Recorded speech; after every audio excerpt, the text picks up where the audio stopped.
Okay, our next presenter is Diane Brown, and Diane's project is titled Research and Evaluation in Practice, a look at the Rural Institute's work with the MOMS program. MOMS is the Montana Obstetrics and Maternal Support.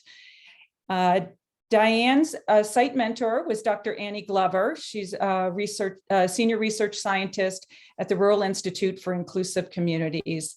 So thank you, Diane, and I'll let you take the floor. Thank you, Lee. Good afternoon. As Lee mentioned, my name is Diane Brown. This spring, I had the opportunity to work with the Rural Institute for Inclusive Communities and the Montana Obstetrics and Maternal Support, or MOMS program. A little background about both of them. The Rural Institute promotes equal opportunity for people living with disabilities in rural communities, and the branch that I worked with supports research and evaluation activities of different programs, including the MOMS program. The MOMS program is working to address the healthcare challenges of rural Montana and obstetrics and maternal support by providing innovative maternal health activities and clinical training. Their goal is to strengthen the competency of care of providers, which will hopefully lead to improved maternal and neonatal outcomes in Montana.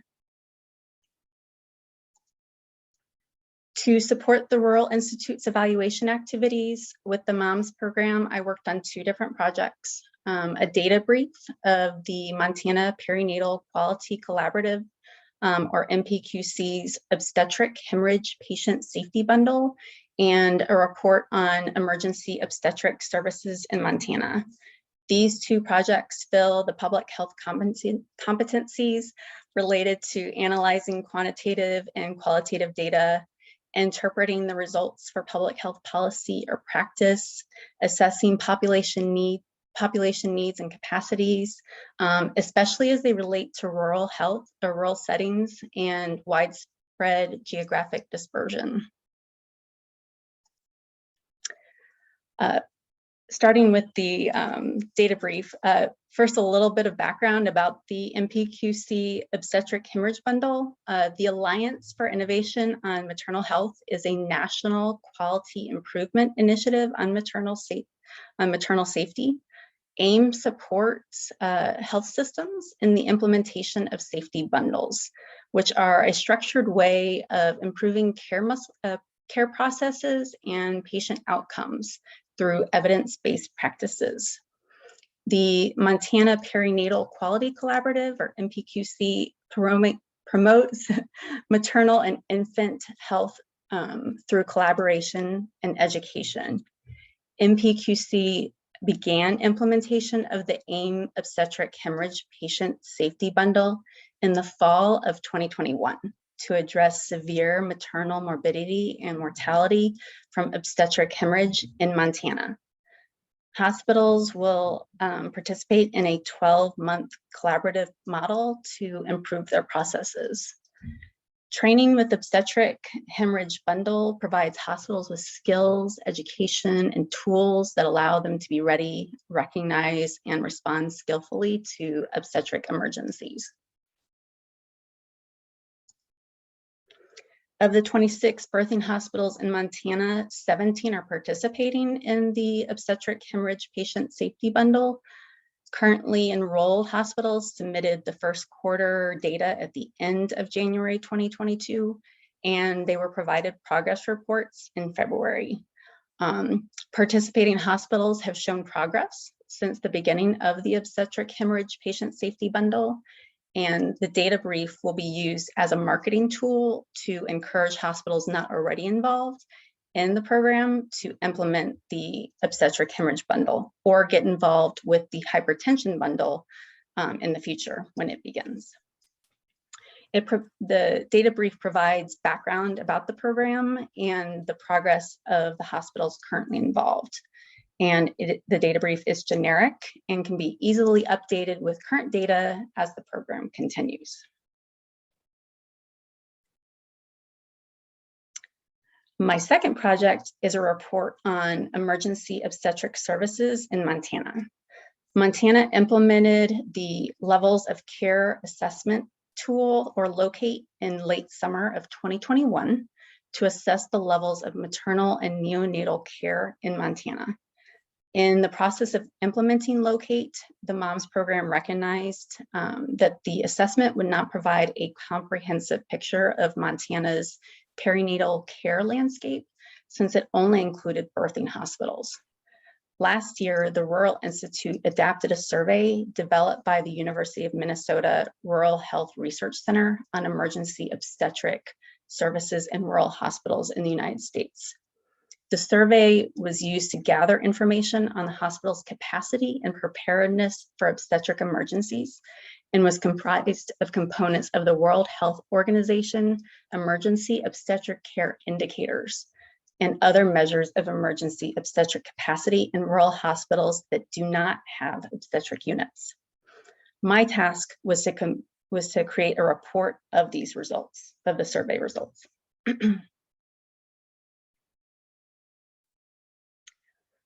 The survey contained both closed and open-ended questions that needed to be analyzed. Some needed to be recoded and recategorized for better analysis. I learned how to use Stata to do the analysis, which I had never used before, while at the same time learning R in another class. I have to admit, at times I got the two confused. I created data visualizations in Excel so that they could be easily manipulated by others within the MOMS program and the Rural Institute to be used for future products. Once analyses and data visualizations were completed, I wrote a summary report with results and recommendations for stakeholders. So the findings, some of the interesting findings from the 32 hospitals without obstetric units that responded to the survey, nearly half of Montana hospitals without obstetric units felt concerned because of the infrequency of emergency obstetric events and their lack of experience in responding to them. They specifically cited their lack of training and skills. 30 of the hospitals are in rurally designated counties, and more than half had a driving distance of more than 50 miles to obstetric services, with 6.3% of them with a distance between 101 and 150 miles to get to services. Only one hospital met all the assessed criteria of the World Health Organization's guidelines for basic emergency obstetric care. With those findings, one of the recommendations to stakeholders was to increase the clinician and staff training. This could include increasing the availability of programs already offered or supported by the MOMS program, like Project Echo clinics, simulation training, and patient safety bundles like the Obstetric Hemorrhage Bundle. One unexpected learning opportunity in my AP was learning about incorporating accessibility into my products. Accessibility makes materials usable for all individuals and can be integrated into tables, graphs, Word documents, and even presentations. I learned that font types matter and using heading styles and structure helps. And formatting of tables and figures can make a big difference by adding alt text to graphics, using colors that pass contrast checkers, and not merging or splitting cells and tables. I still have a lot to learn in this area, but now I'm more aware with everything that I do. So during my time with the Rural Institute and the MOMS program, I also had an opportunity to participate in other evaluation activities. As part of the MPQC Obstetric Hemorrhage Bundle, I was part of the team that documented an action period session, or all-call, with the hospitals involved with the project. I also had the chance to evaluate one of the Project Echo clinics, which both of them were very interesting, and I learned a lot. This practicum experience allowed me to see how valuable evaluation is in practice and how it can inform future interventions and even policies within public health. Having the flexibility of remote work can be great, but I think after 2 years of it, many of us have also realized the challenges that come with it. Being a remote student is one thing. Being a remote worker is another.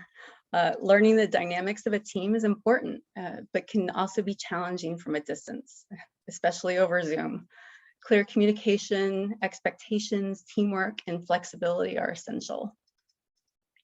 There were definitely things that I thought I might learn during my practicum experience, but I learned many unexpected things as well.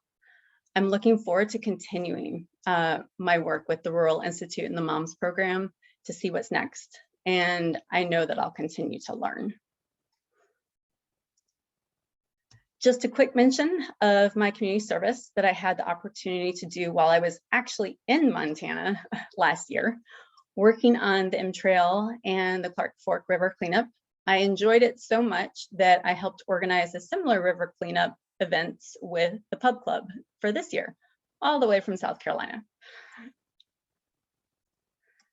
To finish, I just wanted to thank everyone that worked with me during my APE, but especially Dr. Annie Glover and Lee Taggart. Without their support, I couldn't have made it here. Also to Carly Holman and Megan Nelson, who graciously gave a lot of their time and patience to teach me about what they do for the Rural Institute and MOMS program and help me get my products finished and my references. So thank you, and any questions? Thanks, Diane.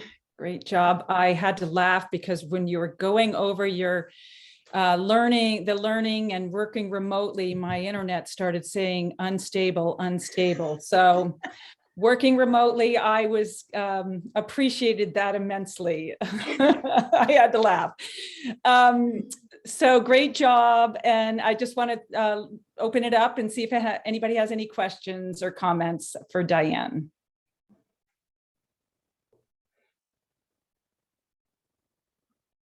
Anybody want to?